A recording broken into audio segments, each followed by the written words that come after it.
Welcome to OT professor. कहानी की शुरुआत होती है वेडनेसडे नाम की लड़की से, जो कि नैन्सी नेगन हाई स्कूल में पढ़ती है।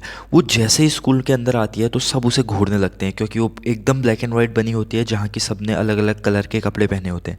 वो अपने वार्डरोब के पास जाती है तो उसे अंदर से कुछ आवाज़ आती है, तो वो दरवाज़ा खोलती है तो वहाँ उसे एक लड़का बंधा हुआ दिखाई देता है। अब हमें पता चलता है कि वो उसका भाई पक्सली है। वेडनेसडे पूछती है कि ये सब तुम्हारे साथ किसने किया, तो वो नहीं बताता।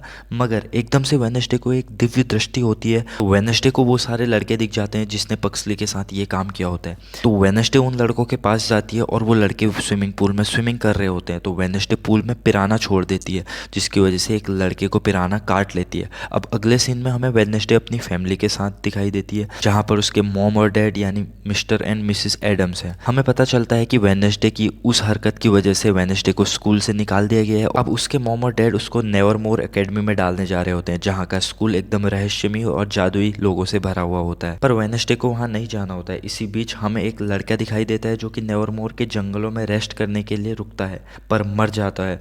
वेडनेसडे और उसकी फैमिली नेवरमोर में पहुंच जाते हैं और उस स्कूल की प्रिंसिपल वेडनेसडे की मॉम यानी मोटिकाया पुरानी दोस्त होते हैं, इसलिए वेडनेसडे को एडमिशन भी मिल जाता है। लेरिसा जो कि प्रिंसिपल है, वो वेडनेसडे को उसका रूम दिखाई देती है और उसकी रूममेट एनिट मिलती है। एनिट वेडनेसडे को नेवरमोर दिखाती है, जहाँ की नेवरमोर में वैम्पायर्स हैं, वेयरवुल्फ्स हैं, अलग अलग प्रजाति के बच्चे हैं। द एडम्स फैमिली वेडनेसडे को अलविदा कहते हैं और कहते हैं हम तुमसे एक हफ्ते बाद कॉल में बात करेंगे। और मोटिशिया यानी वेडनेसडे की मॉम उसे एक लॉकेट भी देती है और वेडनेसडे उसको रख लेती है। वेडनेसडे के माता पिता को यह शक होता है कि वो इस स्कूल से भी भाग न जाए, इसके लिए वो एक द थिंग यानी चलते फिरते हाथ को वेडनेसडे के पीछे स्पाई करने के लिए छोड़ देते हैं। अगले सीन में बॉडी मिलती है पुलिस को। पुलिस को पता होता है ये काम नेवरमोर के जंगल में ही हुआ था, तो इनका ही हाथ होगा, लेकिन पुलिस वालों के पास कोई सबूत नहीं होता, तो इस चक्कर में सिर्फ इतना ही साबित कर पाते हैं कि ये भालू ने अटैक किया था। अब अगले सीन में वेडनेसडे रूम में आती है और वहाँ की सारी रंगीन चीज़ें फेंक देती है, क्योंकि रंगीन चीज़ों से वेडनेसडे को कुछ खास दिलचस्पी नहीं थी।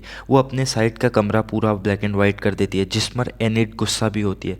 तभी वहाँ पर थॉम हिल यानी उनकी एडॉम मॉम आ जाती है और वो वेडनेसडे से कहती है कि यहाँ से भागने की कोशिश मत करना। अब अगले सीन में तलवारबाजी हो रही होती है क्वीन बी और हमारे रोवन के बीच में, जो कि क्वीन बी रोवन को हरा देती है और वो कहती है कि यहाँ कोई ऐसा बंदा नहीं है जो कि मेरे को हरा सकता है।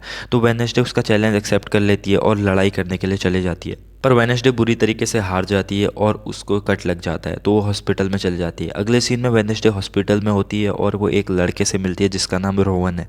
रोवन सॉरी बोलता है क्योंकि उसके चक्कर में वेडनेसडे को उससे लड़ाई करनी पड़ी थी। वेडनेसडे हॉस्पिटल से बाहर जाती है कि तभी उसके ऊपर एक स्टैचू सीधा उसके ऊपर गिरता है। पर तभी एक लड़का आके उसको बचा लेता है। उसका नाम जेवियर है। तो उसे बताता है कि मैंने बस अपना एहसान चुकाया है, क्योंकि तुमने बचपन में मेरी भी जान बचाई थी।